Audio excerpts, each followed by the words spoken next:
오늘 추수감사주일에 저 함께 예배하는 여러분에게 놀라운 지혜의 회복이 함께 하시기를 축복합니다. 여러분에게 한 가지 묻고 싶습니다. 어느 날 의사로부터 선고를 받았습니다. 남은 시간이 석 달입니다. 그런 선고를 받으면 어떤 마음일까요? 아마 99.9%는 절망과 아픔과 탄식과 절규할 것 같습니다. 대부분 그럴 것 같아요. 한 사람을 소개하려고 합니다. 워너 솔맨 또는 셀먼이라고 부리는 이 사람은 미국에서 가장 자랑스러워하는 화가입니다. 예수님의 얼굴로 알려진 사람입니다. 사진 한번 보여주실까요? Head of Christ라고 하는 여러분 예수님의 얼굴 하면 많이 떠오르는 이미지가 이 이미지죠. 이 그림을 그린 분이 이게 워너 솔맨이라고 하는 이분입니다. 그분이 결혼한 지 얼마 되지 않았을 때 의사로부터 선고를 받습니다. 당신은 석 달 남았습니다. 임파선 결핵이라고 했습니다. 이 말을 들은 솔맨의 마음은 절망적이었습니다. 유명한 아내가 유명한 가수였는데 이 아내가 임신을 하고 있었어요. 그러니까 아내에 대한 미안한 마음도 있고 이 아내가 어떻게 앞으로의 가정을 꾸려갈 것인지 조금 내렸다가 이따 다시 보여주시죠. 그래서 너무너무 절망하고 막 탄식을 하고 하나님에 대해서 원망하고 막 그랬어요. 그러고 있는 남편을 향해서 아내가 이렇게 말하는 겁니다. 여보, 3개월밖에 못 산다고 생각하지 말고 하나님께서 3개월을 허락해 주셨다고 생각하면 감사할 수 있지 않겠어요? 그리고 아무도 원망하지 맙시다. 3개월이 얼마입니까? 이 천금 같은 시간을 아름답게 채워야지 그렇게 절망하고 원망만 하고 있으면 어떡하냐 이 말이죠. 3개월이나 되는 기간을 살게 허락하신 하나님께 감사합시다. 여러분 이런 말 쉽게 할 수 있을까요? 나이가 80, 90 된 어르신도 아니고 이제 막 결혼한 신혼이고요. 한참 젊은 이 청년 때에 3개월밖에 못 산다고 하니 이게 어찌 감사가 쉽게 나오겠어요. 그러나 아내의 말을 잘 듣고 곰곰이 곱씹어본 그가 그래 그래도 석 달 좋은 추억 남기고 가야지. 그래서 감사하기 시작했어요. 작은 일부터 감사하기 시작했어요. 원망하지 않았어요. 그리고 그가 자기 생애의 마지막 작품이라고 생각하고 방금 보았던 Head of Christ 이 성화 예수님의 얼굴을 그리기 시작합니다. 이 그림이 미국에서 가장 유명한 그림이 되었고 이 그림이 들어가 있는 그림책이 500만 부 이상 팔렸다고 합니다. 석 달이 지났습니다. 그림을 완성을 하고 석 달이 지나면 이제 죽어갈 거라고 생각했는데 몸이 쌩쌩한 거예요. 그래서 병원에 갔어요. 의사에게 이렇게 진단을 받았습니다. 임파선 결핵이 깨끗하게 사라졌습니다. 주치의였던 존 헨리가 너무나 놀라면서 이렇게 물었습니다. 다시 한번 보여주시면 이렇게 물었습니다. 도대체 3개월 동안 무슨 약을 먹었기에 이렇게 깨끗하게 나았습니까? 솔맨이 이렇게 말했습니다. 나는 다른 약은 먹은 것이 없고요. 굳이 약이라고 한다면 아내가 주는 감사의 약을 먹었을 뿐입니다.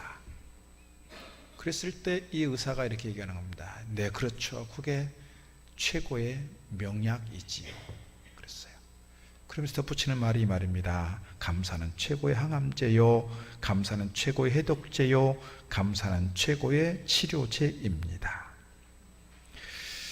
그렇습니다. 늘 감사함으로 우리가 감사 하는데 사실은 이렇게 절망적 상황에서 극단적 상황에서 어떻게 쉽게 감사가 나오겠어요. 그러나 감사로 그의 삶을 채우고 감사로 그의 시간들을 채웠을 때 하나님께서 그의 마음을 만져주시고 그에게서 결핵을 떠나가게 하시고 그에게 완치의 판정도 허락해 주신 줄로 믿습니다. 그래서 76세까지 살았어요.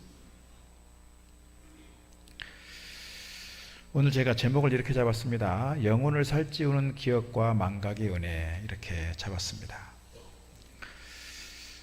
제가 이제 추수감사절 지난주일부터 사실 감사에 대한 설교를 쭉 해왔어요. 추수감사 한 주간 감사 다윗의 감사 예수님의 감사 사마리아인의 감사 했는데 감사의 핵심적 주제는 뭐냐면 기억이라 그랬어요. 내가 누리고 있는 하나님의 은혜에 대한 기억들을 우리가 잊지 않고 잘 깨닫고 경험해야 한다. 그런데 가만히 생각해 보니까요, 기억해야 되는 것도 소중한데 우리가 정말 행복한 믿음의 삶을 살아갈 때 우리에게 또 필요한 게 있다. 그게 뭐냐? 기억과 더불어서 망각이라는 거였어요. 이스라엘 백성들을 향해서 계속해서 잊어버렸다, 망각했다, 이것 때문에 질책을 당하고 있는데, 오늘 우리는 정말 우리가 기억해야 될 게 있고 망각해 버려야 될 게 있는데, 그게 뭔가? 그것을 통해서 우리의 영혼을 살찌우는 그런 시간 되면 좋겠다, 이 말씀 드리고 싶습니다. 오늘 1절에서 이렇게 말씀합니다. 할렐루야, 여호와께 감사하라. 그는 선하시며 그 인자하심이 영원함이로다. 시편 136편 오늘 오후 예배 때 잠깐 보겠습니다만, 여호와께 감사하라. 그는 선하시며 그 인자하심이 영원함이로다. 여호와께 감사하라. 그 인자하심이 영원함이로다. 매 절마다 반복됩니다. 우리 일상을 돌아보면 모든 것이 하나님의 은혜요. 그래서 하나님께 대하여 감사로 찬양할 수밖에 없는 것이 어쩌면 우리 믿음의 삶일 것입니다. 그런데 이게 쉽지 않더라, 그 말이지요. 성경 말씀 보게 되면 거듭거듭 감사를 말씀합니다. 그래서 감사는 선택사항이 아니라 필수사항이요, 감사는 하나님의 우리를 향한 명령이라는 거예요. 골로새서 2장 7절 말씀합니다. 믿음에 굳게 서서 감사함을 넘치게 하라. 3장 15절 너희는 또한 감사하는 자가 되라. 3장 17절 무엇을 하든지 말이나 일이나 다 주 예수의 이름으로 하고 그를 힘입어 아버지 하나님께 감사하라. 데살로니가 전서 5장 18절 우리가 잘 아는 말씀입니다. 범사에 감사하라. 이는 그리스도 예수 안에서 너희를 향하신 하나님의 뜻이다. 에베소서 5장 20절 범사에 우리 주 예수 그리스도 이름으로 항상 아버지 하나님께 감사하라 그랬습니다. 그래서 감사는 믿음의 척도요, 감사는 믿음의 열매요, 감사는 믿음과 정비례하고요, 감사는 우리 믿음의 온도계이고요, 감사는 우리 믿음의 수준이라고 말할 수 있습니다. 우리가 감사를 통해서 우리 믿음의 수준을, 여러분 수준 높은 그 믿음을 보여주시면 좋겠습니다. 늘 여러분의 일상 가운데 감사가 채워지기를 바라고, 감사로 인하여 하나님의 은혜를 경험하고 축복을 경험하는 복된 하루가 되기를 주의 이름으로 축복합니다. 요즘 우리 시대에 건강에 대해서 관심들이 많습니다. 우리가 지난 1960년대 저 어렸을 때 생각하면 먹고 사는 문제에 관심이 많았어요. 그래서 이것 가지고 계속 기도했다고요. 하나님, 우리 민족이 잘 살게 해주시고 우리 가정이 잘 살게 해주시고 내 사업도 잘 되게 해주시고 내가 다니는 직장도 잘 되게 해주시고, 먹고 사는 문제에 최대 관심사가 있었어요. 그러다가 이제 먹고 살만 하니까 뭐에 관심이 커졌어요? 건강에 대한 관심이 커졌다고. 그래서 먹는 거 참 관심을 많이 갖게 됐어요. 그래서 좋은 거 먹는다, 몸에 좋다고 막 비싸도 사다 먹고요, 몸에 안 좋다고 하면 계속 먹어왔던 것도 이렇게 잘 절제합니다. 뭐를 위해서? 건강을 위해서. 운동도 열심히 하고요. 그런데 몸, 육체의 건강만이 아니라 요즘에는 우리 정신의 건강, 정서의 건강, 마음의 건강을 위해서도 애를 많이 쓰는 것 같아요. 그래서 상담도 받도록 하고 정신과 치료도 받도록 하고 또 마음 다스리기 뭐 이런 명상센터라든지 이러한 어떤 치유센터들을 많이 가시는 것 같아요. 내 몸이 건강해야 마음도 건강하고 마음도 건강해야 영혼도 건강하다, 이렇게 보통 이어서 말씀하실 수 있는데, 정말 우리의 몸 건강도 중요하고 마음 건강도 중요하지만 오늘 말씀 속에서 제가 강조해서 말씀드리고 싶은 것은 우리 영혼의 건강이에요. 영혼의 건강. 그래서 제가 오늘 말씀을 그렇게 잡은 거예요. 영혼을 살찌우는 그랬어요. 영혼을 쇠약하게 하는 것이 아니라, 영혼을 파리하게 하는 것이 아니라 영혼을 살찌울 수 있는 기억, 영혼을 살찌우는 망각, 그 은혜가 무엇인가 오늘 말씀을 좀 살펴보려고 합니다. 오늘 15절 말씀에 이렇게 기록합니다. 15절 그러므로 여호와께서는 그들이 요구한 것을 그들에게 주셨을지라도 그들의 영혼은 쇠약하게 하셨도다. 하나님께서 이스라엘 백성들의 요구하는 걸 다 들어줬다고요. 배고프다 그러니까 만나를 줬고요, 고기 먹고 싶다 그러니까 메추라기를 줬고요, 물이 없다 그러니까 물 주고요, 다 이렇게 불기둥과 구름기둥으로 40년 동안 그렇게 채워주셨어요, 필요한 것들을. 그런데 오늘 말씀 보니까 그들의 영혼은 쇠약하게 하셨도다 그랬어요. 이유가 뭘까요? 그들이 그렇게 하나님께서 다 필요한 것을 채워주었음에도 불구하고 이거 필요하다 그러면 이거 주고 저거 필요하다 하면 저거 주고, 그런데 뭐가 없어요? 하나님께 대한 감사와 찬양이 없어요. 40년 내내 뭐 했어요? 그렇게 채워주고 다 필요한 것을 공급받았음에도 불구하고 하나님께 대하여 감사하지 않아요. 오히려 조금만 더 불편하고 조금만 더 힘들면 그것 가지고 모세를 원망하고 모세를 반역하고 하나님께 대해서 원망하고 이랬다고요. 그래서 하나님께서 그들에게 필요한 것은 공급하셨지만 그들의 영혼을 살찌우지 아니하시고 그들의 영혼은 쇠약하게 하셨다, 이렇게 말씀하고 있습니다. 오늘 우리에게 있어서 영혼이 살찌우는 은혜가 있으면 좋겠어요. 영혼이 쇠약해지게 되고 영혼이 파리하게 되니까 뭐예요? 문제가 끊어지지 않습니다. 시기 다툼으로 갈등이 발생합니다. 반역하다가 멸망합니다. 우상을 만들고 반역합니다. 하나님의 진노의 대상이 됩니다. 하나님께 불순종하다가 광야에서 쓰러집니다. 무엇보다 그런 점에서 우리의 영혼이 쇠약해지는 것이 아니라 우리 영혼이 풍성해지고 영혼이 부유해지고 영혼이 살찌워 갈 수 있는, 그래서 오늘 우리의 삶이 주의 은혜 가운데 그렇게 나약한 삶이 아니라 믿음 가운데 든든히 써가는 영적 부유의 삶 누려가기를 주의 이름으로 축복합니다. 오늘 이스라엘 백성들의 모든 죄의 뿌리는 뭐에 있느냐? 망각에 있다. 거듭 말씀을 드릴 수 있습니다. 망각에 있다. 오늘 7절 말씀 보니까 이렇게 기록합니다. 7절, 우리 조상들이 애굽에 있을 때 주의 기이한 일들을 깨닫지 못하며 주의 크신 인자를 기억하지 아니하고 다 홍해에서 거역하였나이다 그랬어요. 이스라엘 백성들이 출애굽하고 나서 홍해를 건너기 전에 어떤 일이 있었습니까? 출애굽 전에 이미 10가지 재앙을 통해서 하나님께서 어떤 분이신지를 누누이 보았어요. 특별히 이 6월절 양의 피를 마름으로써 그들이 장자의 죽음으로부터 그들이 구원을 받았고요. 모든 이스라엘 백성들 중에 그 누구도 양의 피를 문설주에 바른 가정마다 죽음의 사자가 넘어갔다고요.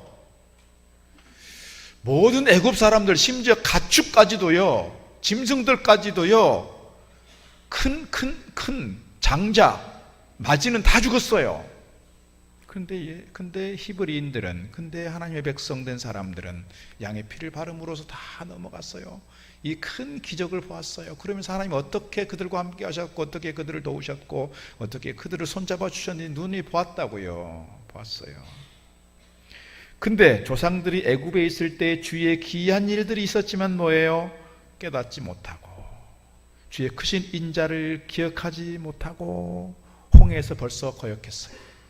홍해 앞에 맞닥뜨렸을 때 이스라엘 백성들이 뒤에는 애굽 군대가 추격해오고, 그러니 그들은 이제 진퇴양난이 된 것이죠. 사면초가가 된 것이죠. 다 길이 막혔어요. 그때 이스라엘 백성들이 하나님께 기도했더라면,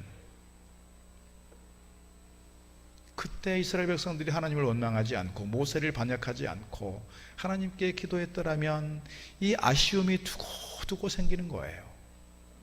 모세를 붙잡아서 애굽 군대와 거래하자, 모세를 잡아 당신들에게 바칠 테니 우리를 살려다오, 그렇게 작당을 하잖아요.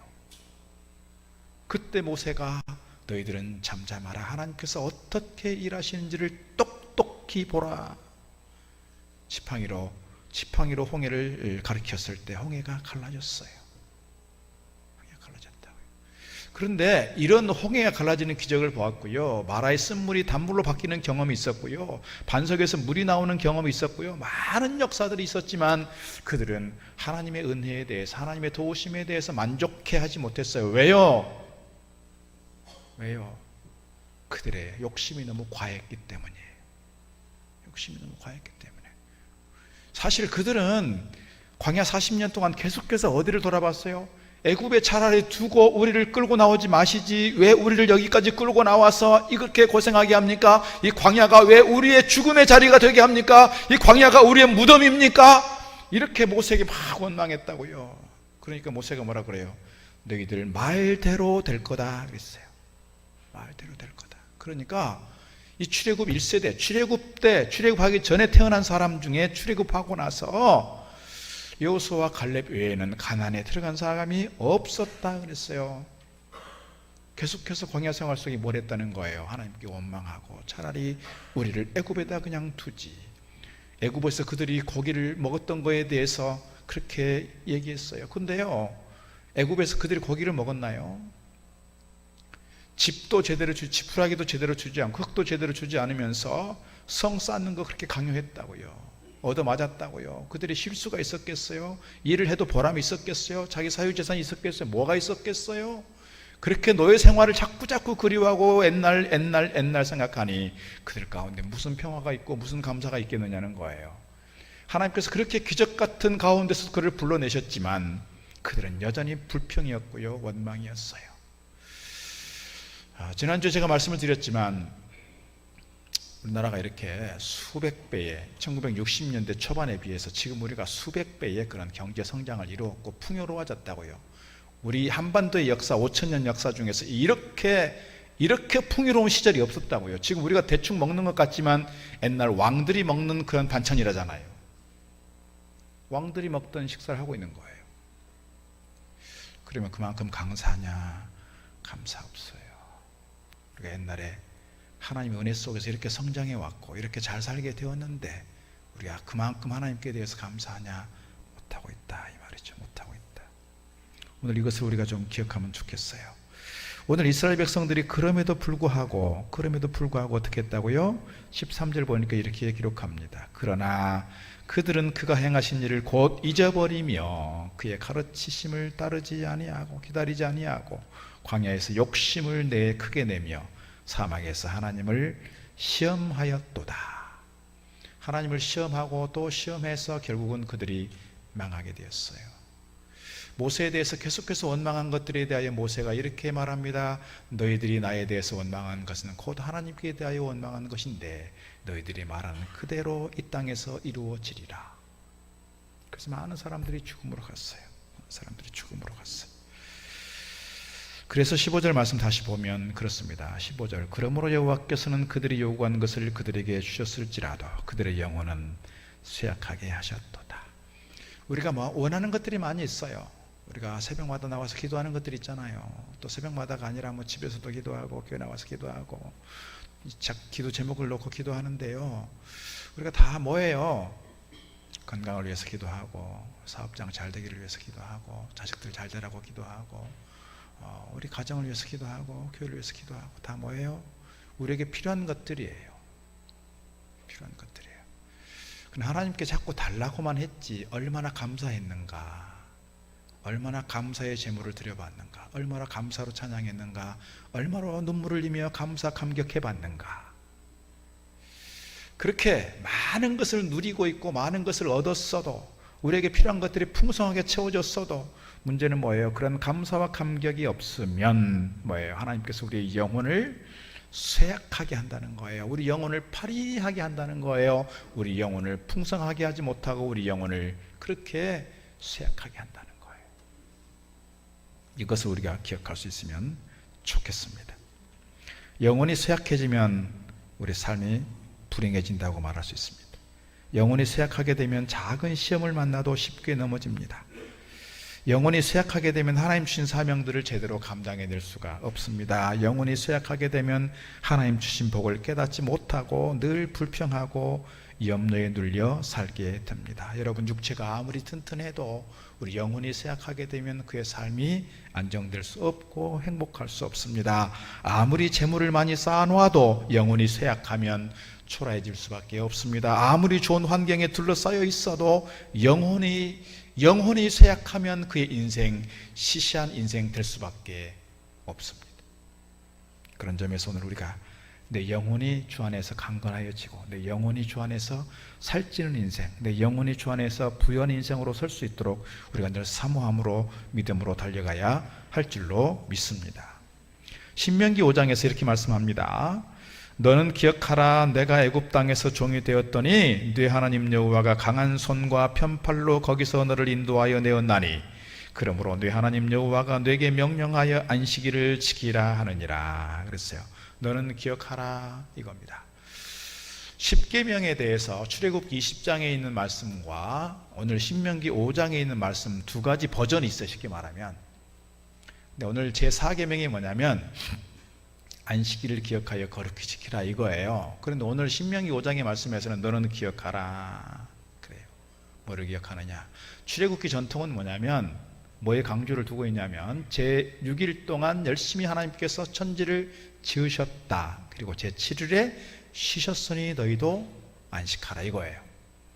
오늘 신명기 5장에서 이 신명기적 전통은 뭐냐면 너는 기억하라. 하나님께서 너희를 애굽의 종되었던 곳에서 너희들을 구원하여 너희에게 자유를 주었고 해방을 주었고 가나안의 복지를 허락하셨다 이거예요.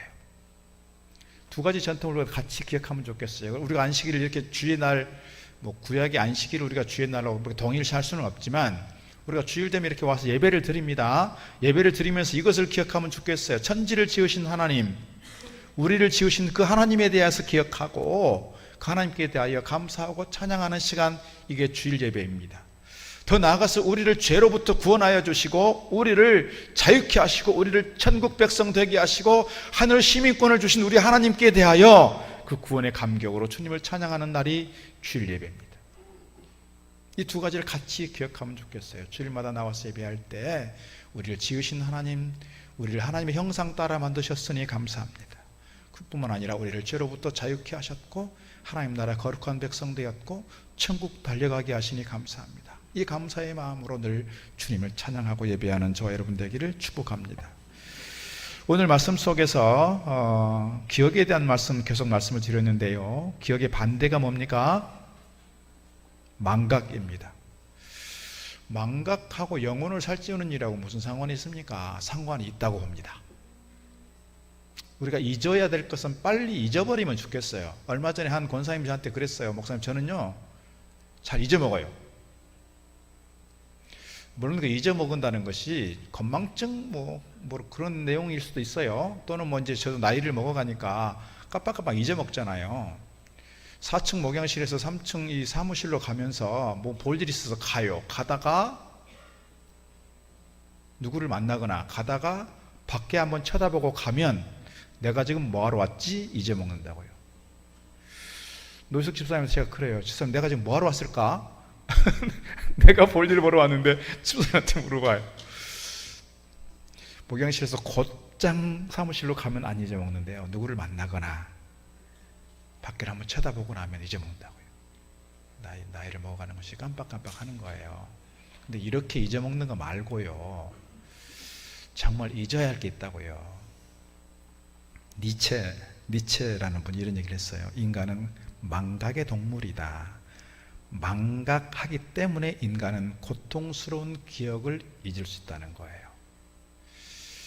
이렇게 망각할 수 없어서, 잊어버릴 수 없어서 어린 시절부터 지금까지 살아오면서 모든 삶의 과정 속에서 일어난 사건들, 사람들, 감정들, 느낌들이 녹화된 것처럼 그대로 다 기억되는 사람이 있어요. 세계적으로 100명 정도 있대요. 희귀병이에요. 이게 뭐냐면요, 과잉 기억 증후군이에요. 모든 게 다 기억이 난다는 거예요. 녹화된 것처럼. 누구를 보면 그 사람과 관계됐던 옛날 일들이 다 기억이 나고요. 파노라마처럼 다 기억이 난다는 거예요. 너무너무 괴롭고 힘들고 정상적인 생활이 안 되는 거예요. 우리는 적당하게 잊어먹고 적당하게 망각하는 동물입니다. 근데 뭐를 빨리 잊어버리면 좋을까 생각하면, 옛날에 내가 경험했던 아픈 추억들, 힘들었던 경험들, 상처들, 트라우마로 갖고 있는 것들을 다 잊어버리면 좋겠어요. 예전에 그 대구 지하철 화재 사건이 있었어요. 많은 사람들이 죽었습니다. 그리고 그 죽음의 현장에서 살아나온 사람들이 있어요. 그 현장에서 살아나온 사람들 어떤 트라우마가 있어요? 지하철 못 타요. 폐쇄된 공간에 못 들어가요. 왜요? 그 트라우마가 커서, 충격이 커서. 여러분, 영화에서도 가끔씩 보이지만 우리나라도 이 베트남전에 참전했던 분들 계시잖아요. 6.25 참전하신 분들도 계시지만 또 이라크 파병 갔다 온 사람들도 있잖아요. 전장의 현장에서 내가 총을 쏴 사람을 죽였다고요. 그리고 전투 현장에서 내 전우들이 죽어가는 걸 봤다고요. 나도 총 맞기도 하고 나도 부상도 당하고. 그때의 그 충격 때문에 외상 후 스트레스 장애가 생기는 거예요. 그 외상 후 스트레스 장애라고 하는 것은 결국 뭐예요? 내가 그 아픈 현장을, 내 고통의 현장을 빨리 잊어야 되는데 그 고통이 나를 너무너무 크게 지배하고 있는 거예요. 그래서 이것 때문에 헤어나오지를 못해, 자유롭지 못해, 내 마음이 늘 불안하고 두렵고 떨리고, 그래서 공황장애가 생기고 그렇단 말입니다. 가끔씩 보면 40, 50이 되신 분들도 어린 시절에 누군가로부터 한마디 들었던 그 말이 지금까지 계속해서 떠나지 않아요. 너는 쓸모없는 존재야. 너 같은 사람은 쓸데없어. 어렸을 때 선생님으로부터, 부모로부터 그렇게 얘기를 듣고 그렇게 뭔가를 해보려고 하면 늘 잘 되면 좋겠지만 안 될 때 있잖아요. 안 될 때 시험에 실패할 수 있고 성적이 떨어질 수 있고, 그럴 때마다 자꾸 그 얘기가 떠올라서 너무 괴로운 거예요. 그거 잊어버리면 좋겠는데 안 잊혀져요. 안 잊혀져. 그랬을 때 이거 상처가 너무 커서, 망각이라고 하는 것은, 제가 망각이 영혼을 살찌우는 은혜라고 하는 것은 그런 것들을 좀 빨리빨리 잊어버리면 좋겠다는 거예요. 근데 쉽게 안 잊혀져요. 안 잊혀지니까 저 같은 경우도 그래서 기도하게 돼요. 기도하게 돼. 하나님, 내가 잊어버려야 될 거 빨리 좀 잊어버리게 해주십시오. 이것 좀 망각의 은혜를 좀 주셔서 내가 이거 떠올리지 않게 하시고 이것 때문에 내 삶이 괴로워지지 않게 해주십시오. 그렇게 기도하게 됩니다. 어린 시절 생각해 보면, 제가 간혹 말씀을 드리지만 좀 힘들게 어린 시절을 보냈어요. 그 힘들게 어린 시절을 보내면서 제가 나름대로 목사가 되고 나서 재해석을 해보는 거예요. 왜 하나님께서 나를 이렇게 힘든 삶의 과정으로 이끌어 가셨나, 왜 이렇게 내 삶을 이곳에 이렇게 내동댕이 치듯이 이렇게 던져버리셨나 생각하면, 그렇게 어렵게 살아가는 사람들, 그렇게 힘든 사람들, 그렇게 배고픈 사람들에 대해서, 그렇게 가난 때문에 힘든 그 사람들에 대해서 조금 더 이해하고 공감하고 그들을 위해서 함께 섬길 수 있도록 나를 그렇게 훈련하셨구나, 그렇게 고백하는 거예요. 그래서 저는 사실 그런 분들 보면 남의 일 같지 않아요. 우리 어머니 같고 내 어린 시절 같고. 그래서 가난한 사람들, 아픈 사람들을 보면 그래서 늘 제 마음이 아파요. 눈물이 나고 그렇습니다. 저 어린 시절의 경험인 거예요. 한편에서 보면 트라우마지만 한편에서 보면 은혜입니다. 긍정적으로 해석을 한 거니까요. 여러분, 자식을 먼저 잃어본 분은 그 인생의 큰 충격이고 아픔이지만, 그 자식을 잃었던 그 아픔과 상처를 가지고 누구를 위로할 수 있어요? 나처럼 자식을 잃고 슬퍼하는 그 사람을 향해서 내가 뭐라고 말하지 않아도 찾아가서 손잡아주고 찾아가서 안아주면 그게 위로가 되는 거예요. 왜요? 나도 아파봤으니까, 나도 자식을 떠나보내봤으니까, 나도 네 맘 안다, 이 말이면 되는 거예요. 안아주면서 여러 말로. 그래서 목사가 힘든 게 그거예요. 내가 경험해보지 못했던 일들에 대해서 그렇게 아파하고 힘들어하는 사람들을 무슨 말로 위로할 수 있겠어요? 무슨 말로 위로가 되겠어요? 그럴 때마다 그렇게 기도합니다. 저 아픔을 저도 공감하게 해주십시오. 같은 아픔으로 느끼게 해주십시오. 기도해요.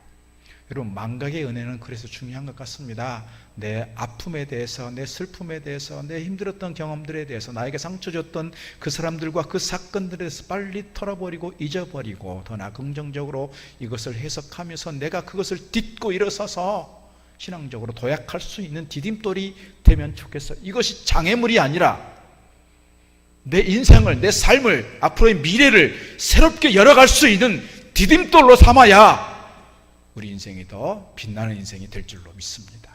과거의 아픔들, 상처들 잊어버릴 뿐만 아니라 이것을 딛고 일어서서 더욱더 하나님을 찬양하고 섬기는 거룩한 통로로 세워지기를 주 이름으로 축복합니다. 에란 카츠라고 하는 분이 있습니다. 에란 카츠라고 하는 분은 기억력 세계 기네스북 기록 보유자래요. 별 기네스북이 다 있어요. 근데 이 기억력에 대한 대가이신 이분이 뭐라고 말하냐면, 기억하는 것만큼 망각도 중요하다 그랬어요. 망각도 중요하다. 인간 뇌에 주어진 큰 축복 중 하나는 망각이다. 좋은 기억력이 성공의 지름길이라면 망각은 우리 인생을 잘 살아가는 데 있어서 필수적인 요소다. 과거의 실패, 실망감, 트라우마를 이겨내고 더 나은 삶으로 나아가기 위해선 망각이 절대 필요하다 그랬어요. 기억력이 중요하고 하나님의 은혜에 대해서 우리가 기억하고 우리가 우리에게 은혜를 베푸시고 우리에게 도움을 주었던 그분들에 대해서 기억하는 것 좋은 일이지만 한편에서는 우리를 아프게 하고 우리를 뭔가 앞으로 나아가지 못하고 자꾸 묶여 있는 그것, 우리가 이것으로부터 자유하기 위해서는 망각의 은혜도 필요한 것 같아요. 빨리 잊어버리고 털어버리고 잘 정리해야 미래로 나아가게 되는 줄로 믿습니다. 우리 영상 하나 보도록 하겠습니다.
저는 이동훈 목사님 그 10가지 감사 제목 중에서 그 마음에 와닿는 게 있어요. 뭐냐면 아들을 먼저 떠나보내는 아픔인데 아들을 먼저 떠나보낸 그분들의 마음을 이해할 수 있어서 감사하다. 그리고 아들 독생자를 십자가에 달려 죽도록 내어주셨던 그 하늘 아버지의 마음을 조금은 이해할 수 있어서 감사하다. 목회자이시니까 또 그럴 수 있겠습니다만, 여러분 아들을 떠나보내면서 감사할 수 있는 게 얼마나 있을까요? 그럼에도 감사했습니다. 감사를 떠올려 보는 겁니다. 이 아들 때문에 감사하는 거, 생각해 보는 겁니다.